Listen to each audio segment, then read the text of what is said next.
qué significa para mucho, ahí hay algunos términos jurídicos que a veces muchas personas no alcanzamos a entender. Primero, ¿qué significa y qué cambios tenemos ahorita con las nuevas aprobaciones a la ley?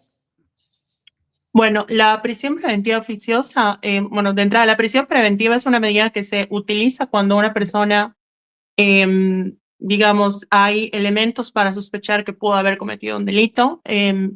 Entonces, se determina que esa persona debe pasar, ¿no? El proceso durante, o sea, privado de su libertad, para no poner en riesgo el proceso. Eso es muy importante, te voy a explicar por qué.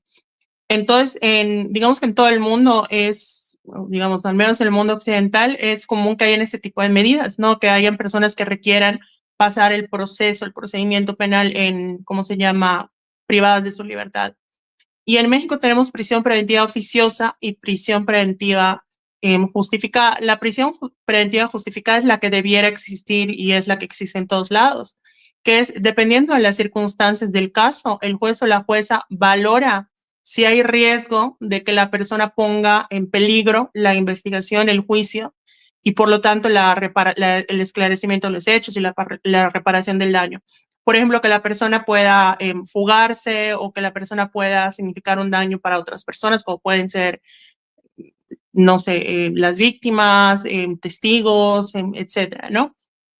Y en esos casos puede el juez o jueza justificar, por eso se llama justificada, las razones por las cuales tiene que pasar en prisión toda esta etapa. Y acá es muy importante aclarar que no es el único mecanismo. Hay otros, por ejemplo, están los famosos brazaletes. En caso de fuga, por ejemplo, los famosos brazaletes que existen en México, que son normalmente insuficientes en muchos lugares y no hay suficientes pues, para todos los casos, pero que existen y se utilizan, que son brazaletes, los famosos de películas que se ponen en las piernas para ir monitoreando que no se vaya a escapar la persona o que no se acerque a ciertas personas o lugares, etcétera. Es decir, hay otros mecanismos que no necesariamente la prisión preventiva que se pueden utilizar y el juez o jueza lo que hace es valora en cada caso cuál es el que se tiene que aplicar, ¿no?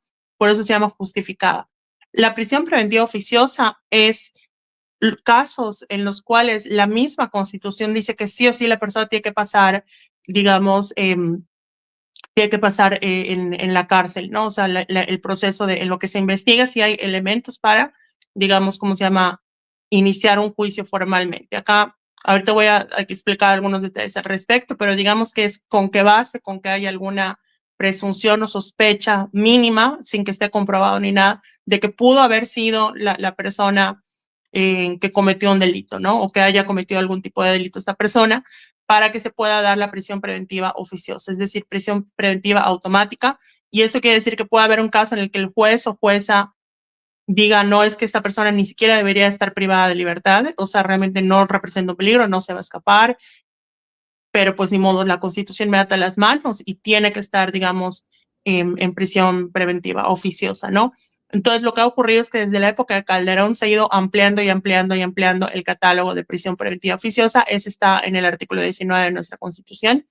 Y pues son casos en los cuales los operadores de justicia tienen atadas las manos y basta con que se vincule a proceso a una persona, es decir, que hayan probabilidad, sospecha de que pudo haber cometido un delito para que se le ponga prisión preventiva oficiosa. Nada más para dar una idea, para cerrar como esta introducción no tan breve, vamos a suponer que, por ejemplo, una persona denuncia, ¿no? Llama a la policía y dice es que alguien entró a mi casa a robar, está abierta la ventana, ¿no? Y eso que voy a decir no es para nada hipotético, pasa mucho en lugares, por ejemplo, como Yucatán.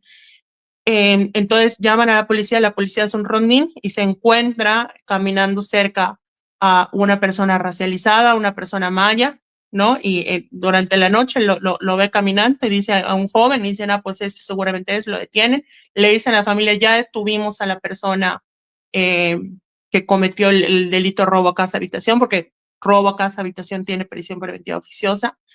Y después, ¿cómo se llama? Y pues ya entonces como hay probabilidad porque se le vio afuera o incluso se le siembra algo, lo que sea, se le vio cerca del domicilio después de que se reportaron los hechos, lo que sea, pues fácilmente esa persona se puede llevar unos 2 años sin sentencia, porque la idea de la prisión preventiva oficiosa es que te detienen en lo que se continúa investigando si hay elementos suficientes para ya abrir propiamente una acusación, no un juicio, digamos, en tu contra. Claro, y en esto refiere el artículo 19 constitucional, que es prisión preventiva oficiosa, la que obliga a una persona a enfrentar a su proceso en la cárcel sin que se haya probado nada todavía, tratándose de determinados delitos. En estos momentos hay quien dice, Isidro Rivera Olvera, gracias por escribirnos, se debe eliminar este procedimiento para evitar encarcelamiento de inocentes. Es una tendencia. ¿Qué es lo que se está ampliando en este catálogo actualmente? ¿Qué delitos deberían estar y han dejado afuera en la reciente aprobación? Bueno, dejaron afuera los que tienen que ver con en materia fiscal y los de narcomenudeo, pero digamos que ninguno debiera estar. Es que ningún delito no debiera existir la prisión preventiva oficiosa. O sea, dejémoslo en que no hay ninguno. O sea, de hecho, cada año, digo, no sé si cada año, pero sí a lo mejor en cada sexenio desde Calderón se ha aumentado este catálogo. Ahorita casi me parece que más bien debieran dar una lista de cuáles no están en prisión preventiva oficiosa. Y digamos que no hay como ninguno que sea salvable. Ojo, cuando decimos que se debe eliminar la prisión preventiva oficiosa, no se está hablando de la prisión preventiva justificada. Esto es algo súper importante. Y también mucha gente sostiene, muchos, incluso personas de autoridades de los distintos niveles de gobierno han sostenido que si se elimina la prisión preventiva oficiosa, que se van a liberar masivamente a criminales. El problema es que tenemos que entender que no podemos hablar de criminales cuando hablamos de prisión preventiva oficiosa, porque son personas que no tienen sentencia, ¿no? Entonces no se ha demostrado que han hecho nada. Y segundo, porque hay casos en los cuales, voy a poner otro ejemplo, porque muchas veces la gente piensa que no va a estar en esa situación. Vamos a suponer que hubo un homicidio y hubo una persona presente en el lugar de los hechos. Entonces después empieza la famosa sospecha de seguro fue tal familiar o tal persona cercana porque estaba en los hechos, etcétera. Ya puede pasar prisión preventiva oficiosa aunque no haya sido. O sea, basta con que haya una sospecha, ¿no? O por ejemplo, ¿qué pasa si te siembran algo la policía? Que eso también sabemos que es algo bastante común. Es decir, es algo que cualquier persona nos podemos enfrentar, pero que afecta principalmente a personas pobres. La Corte Interamericana ya emitió 2 sentencias en contra de México, en los cuales señala que la prisión preventiva oficiosa va en contra de los derechos humanos en distintos tratados internacionales, pero reservando, recordando que la prisión preventiva justificada debe prevalecer y que se debe de fortalecer, ¿no? Afortunadamente ahorita se eliminaron de esta iniciativa que lo empleó el de narcomenudeo y el de cuestiones fiscales, ¿no? Delitos fiscales, de evasión fiscal, que allá imagínense un error del contador o algo por el estilo, cualquier otra situación, en lo que averiguan si era una situación de cualquier tipo de delito relacionado con materia fiscal, pues te podían allá aplicar en la prisión preventiva oficiosa, ¿no? Aunque recordemos, insisto, que no, la prisión preventiva oficiosa no se aplica a los ricos. Mucha gente piensa que es un privilegio para salvar a potentados o corruptos. Los potentados y corruptos no pisan ni siquiera a la cárcel. O sea, no son ni siquiera investigados, no son detenidos. Y además que me parece que hay una paradoja bastante perversa entre las personas que defienden la prisión preventiva oficiosa. En México tenemos decenas de miles de personas en prisión preventiva oficiosa. Tenemos además un índice de impunidad que va entre el 93-96%, dependiendo de cómo midamos la impunidad, pero podemos coincidir en que es arriba del 90%, cerca del 94%, digamos, en promedio. Y que es obviamente es un nivel de impunidad totalmente vergonzoso, totalmente absurdo e inaceptable a nivel, digamos, a nivel mundial. Somos de los países con más impunidad. Y al mismo tiempo defendemos la prisión preventiva oficiosa como si fuera un mecanismo para garantizar la justicia, cuando ha demostrado que no ha funcionado. Si la prisión preventiva oficiosa funcionara, no tendríamos ese nivel de impunidad. Además de que no tendríamos saturadas las cárceles de personas sin sentencia y además de que también hay que señalarlo, la prisión preventiva oficiosa no permite la reparación del daño. Que una persona esté detenida por prisión preventiva oficiosa es que le están investigando a ver si encuentran elementos para hacer formalmente la acusación. Entonces, eso significa que si está 2 años o más, esa persona no, digamos, vamos a suponer que si es una persona que cometió el delito, no hay un proceso de reparación para las víctimas durante ese tiempo. Es decir, no hay justicia como tal, ni se esclarecen los hechos. simplemente se tiene como sacrificio, por así decirlo, la figura de acá hay un cuerpo detenido por este caso, entonces ya podemos estar con la tranquilidad de que algo ocurrió, ¿no? Pero eso es más una administración de la venganza que una administración de justicia, y además ni siquiera de venganza, porque todavía la venganza se hace contra quien realmente lo hizo. Acá es un tema de necesitamos una persona que pague, que purgue, ¿no? Como si fuera un sacrificio, eh, o por así decirlo, ¿no? Necesitamos un cuerpo, una persona que esté pagando por cada caso. Claro, y hay que decirlo que de acuerdo a los estudios en México, pobres, jóvenes y poco instruidos son los que están en las cárceles. En México hay un promedio de 173 personas privadas de la libertad por cada 100,000 habitantes. En Estados Unidos esta tasa es de 693 y Canadá 114. Es decir, finalmente la información, los datos contundentes señalan que precisamente los que están en la cárcel son los pobres que no tienen para salir. Carla. Así es, o sea, justamente el problema de la prisión preventiva oficiosa es que es un mecanismo racista y que va en contra directamente de las personas más pobres, ¿no? O sea, lo que decía, tenemos que también entender que ese sistema de justicia se aplica principalmente en contra de las personas racializadas, personas en situación de pobreza. No son los delincuentes de cuello blanco, las personas potentadas las que terminan en la cárcel, salvo excepciones, salvo casos súper mediáticos que los conocemos, y que incluso luego también la gente dice, no, es que luego los liberan. Sí, claro, pero son justamente a potentados, o sea, las personas más excluidas no tienen normalmente esa posibilidad de defensa y terminan pues encerradas, ¿no? Además de que también la prisión preventiva oficiosa no ayuda para nada a la administración de justicia, ni mucho menos la seguridad y la administración, digamos, entre comillas, de las cárceles. A mí no me gustan las cárceles y por supuesto que cuestiono el sistema carcelario, pero digamos que esto lo único que hace es una bola de nieve que va afectando tanto las investigaciones, tanto las cárceles, tanto la reparación de las víctimas, es decir, se empieza a volver como un cáncer institucional que va teniendo efectos a lo largo del, ¿cómo se llama?, del tiempo. Y además de que también justamente lo que decía apela a este como fetiche de las detenciones y de los números, como normalmente gobernadores, alcaldes y distintas autoridades presumen supuestos logros de seguridad, hablan de cantidad de detenciones. Se hicieron tantas detenciones, se detuvo a tantas personas. No hablan de cuántas sentencias, de cuántos delitos esclarecidos se hicieron, ¿no? Como que la detención es lo que importa y no tanto el número. O, por ejemplo, en muchos estados del país, el factor por el cual deciden o no promover a policías es el número de detenciones que hicieron.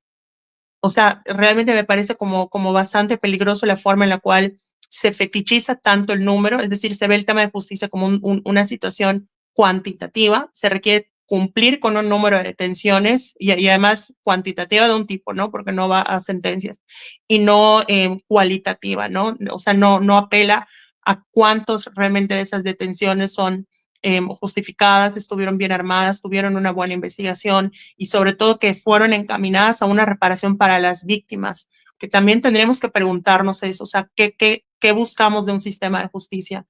¿Cuál es el parámetro que tenemos para decir que se está haciendo justicia o no? Y al menos en lo personal, si no hay una reparación para las víctimas, lo único que hay es una, digamos, administración de la fuerza estatal contra las personas que así lo consideren. Bien, y en este caso, por eso se habla mucho del concepto de encarcelar la pobreza, ¿no? De cómo este sistema en el que está el sistema judicial está en ese sentido. ¿Qué ustedes como gremio, como organización, Carla, qué es lo que van a proponer o van a sugerir en este sentido de contra la prisión preventiva oficiosa? Bueno, desde la época Calderón, varias personas académicas, activistas, organizaciones hemos dicho que debe eliminarse la prisión preventiva oficiosa. O sea, y eso es una exigencia que permanece. Me parece bien que se hayan eliminado estos dos delitos, pero aún así tenemos un catálogo de prisión preventiva oficiosa muy, o sea, bueno, con que haya un delito en prisión preventiva oficiosa, para mí me parece demasiado, porque insisto, no debiera existir. Debiéramos tener solo la prisión preventiva justificada, pero el catálogo es absurdo. O sea, yo lo digo entre broma y verdad que realmente ya mejor nada más pongan la lista de los delitos que no amerita prisión preventiva oficiosa. Y por otro lado, o sea, creo que también esto habla de un sistema que prevalece, y da igual cuál sea el partido en turno, a nivel estado, a nivel federación, a nivel municipio, que es este sistema como punitivista, ese sistema basado en un castigo autoritario. Insisto, que trasciende cada sexenio y cada partido. No depende de quién está, sino es cómo el sistema opera y cómo funciona.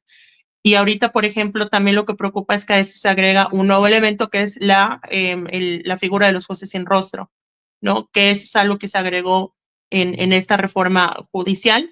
Y sin caer ahorita en el debate de la reforma judicial, solo quisiera recordar a la audiencia que la figura de los jueces sin rostro implica que en ciertos delitos, en los delitos de delincuencia organizada, que a contrario de lo que se cree, delincuencia organizada no es narcotráfico nada más. Delincuencia organizada, según la Constitución, son delitos que se cometen por 3 o más personas de manera reiterada. Para delitos de delincuencia organizada se puede, ¿cómo se llama?, aplicar la figura de jueces sin rostro, de tal manera que no sabes quién te está juzgando, no conoces la identidad de la persona que te está juzgando y por lo tanto si comete alguna violación, acto de corrupción o lo que sea, no puedes ni siquiera denunciar a esa persona, no puedes rendir cuentas ante nadie porque nunca se va a saber públicamente quién fue la persona que resolvió un caso. Es decir, es un privilegio para los jueces y es una figura que además, dicho sea de paso, no estaba en la iniciativa que presentó López Obrador en enero. No estuvo digamos, sobre la mesa, no estuvo como parte de la iniciativa durante toda la campaña electoral, sino que se agregó después de las elecciones de junio. Se agregó me parece que eran 2 semanas antes de la discusión en la Cámara de Diputados. Es decir, que no formaba parte de la iniciativa original, no se puede decir que había un mandato popular o un respaldo de las urnas por la figura de juez sin rostro, porque se agregó después, y es una figura que va a afectar principalmente a gente pobre, a gente racializada, y me preocupa, y a varias organizaciones y activistas nos preocupa que esto haga mancuerna con la prisión preventiva oficiosa. Es decir, lo que tenemos enfrente es un sistema que castiga como parte de una administración de la narrativa, una administración de las impresiones, pero que no logra reducir este nivel de impunidad, ¿no? Entonces, se figura como un sistema de mano dura que es severo, aunque realmente los números indican que la impunidad persiste y lo que se hace es llenar la cárcel de personas pobres, ¿no? Porque justamente son vistas como las desechables del sistema, que si pasan este tipo de injusticias no van a tener elementos, ni posibilidades, ni micrófonos para alzar la voz, para ser visibilizadas, para que se les tome en cuenta. Y justamente si eso se permea con una narrativa racista, pues está esta idea de que la gente ve ciertos perfiles y dice, no, de seguro si es delincuente, ¿no? Entre otros comentarios que no voy a repetir acá, pero que justamente se mancuerna con todo eso. Entonces tenemos que entender que es un sistema en el cual estamos desde la supuesta llegada a la democracia en el 2000 y que no depende en sí de qué partido hay y que me parece que hay que desmontarlo y seguir exhibiéndolo. Claro, hay quienes comentan en nuestros seguidores, Carla, que entonces que no existan las cárceles. Pues es que en sentido concreto, y hablan de los ejemplos de Europa, donde allá las cárceles se están cerrando. ¿Cuál sería en este sentido la propuesta o el mejor de los mundos posibles donde se tradujera si hay un delito o hay una forma hacerlo de manera distinta a como se ha hecho en México y Latinoamérica, llenar las cárceles de gente pobre? ¿Cuál podría ser una alternativa para que, sobre todo estructuralmente, se cambiara esta idea de que la cárcel es como una cuestión de que ya no se va a volver a cometer un delito? Bueno, o sea, a ver, si partiendo de cuál sería así como el mundo ideal, por supuesto que no deben existir las cárceles, no debe existir el sistema penitenciario, etcétera, etcétera. Ahora, ahorita hay las condiciones materiales, pues lo veo un poco complicado y creo que lo mismo ahorita es un sistema que al menos no tenga estos mecanismos manifiestamente represores como es la prisión preventiva oficiosa, los jueces sin rostro, etcétera. Pero yo creo que también pasaría por un tema de cuestionarnos qué es un delito. O sea, pensemos que los delitos son un permiso para el Estado para ejercer el máximo posible de su brazo represor de manera, entre comillas, legítima. Es decir, cuando decimos que algo debe ser un delito, estamos facultando al Estado para que pueda intervenir al grado de privar de la libertad a un ser humano. O sea, para que vayamos focalizando que el concepto de delito es algo bastante fuerte, ¿no? Y en ese sentido creo que tendríamos que preguntarnos si los códigos penales no debieran ser, pues no se debiera hacer un maricondo, porque hay varias conductas que pueden ser socialmente reprochables, que pueden ser, pueden requerir, digamos, también una sanción, etcétera, pero no en materia penal, sino en materia civil o de otra forma, con otro tipo de reparaciones, que eso también eso es otra cosa. A mí me parece que ese tipo de conductas que consideramos reprochables deben estar pues pensadas en una lógica de reparación del daño, no de nada más tenemos allá un cuerpo pudriéndose en la cárcel, porque eso no repara a las víctimas, no cambia nada, ni ayuda como sociedad a curar lo que ocurre. Y en ese sentido yo sí cuestionaría muchos delitos que hay actualmente, ¿no? Empezando por el tema, digamos, del consumo de drogas, por ejemplo, que eso también es otra cosa que hace mancuerna con todo esto porque va en una lógica de represión y de fuerza policial muy, digamos, robusta, sobre todo en contra de las personas consumidores, porque no se aplica, digamos, a los grandes capos, etcétera, sino a la persona consumidora. Y pasar a otro tipo de sistema, obviamente de prevención en el caso del consumo de drogas, pero también otros delitos. O sea, hay lugares del país donde todavía existe, me parece que todavía había en estados donde existía el delito de difamación. Y alguien puede decir, oye, pero ¿qué pasa si a mí me difaman en medios, etcétera? Es que la difamación se puede atender por vía civil, ¿no? Hay las famosas acciones por daño moral y otro tipo de juicios que incluso pueden ser hasta más efectivos y no voy a decir rápidos, pero menos lentos que irse por un proceso penal por difamación, ¿no?